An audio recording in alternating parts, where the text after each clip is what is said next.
يا بني إسرائيل اذكروا نعمتي التي أنعمت عليكم وأوفوا بعهدي أوف بعهدكم وإياي فارهبون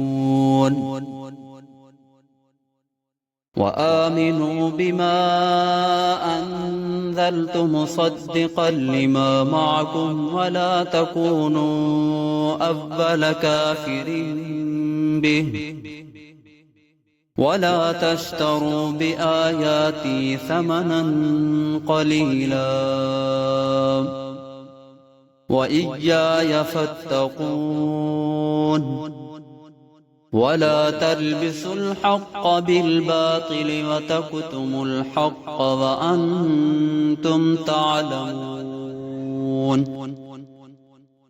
وأقيموا الصلاة وآتوا الزكاة واركعوا مع الراكعين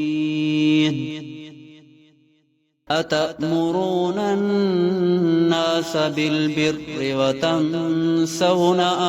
أنفسكم وأنتم تتلون الكتاب أفلا تعقلون واستعينوا بالصبر والصلاة وإنها لكبيرة إلا على الخاشعين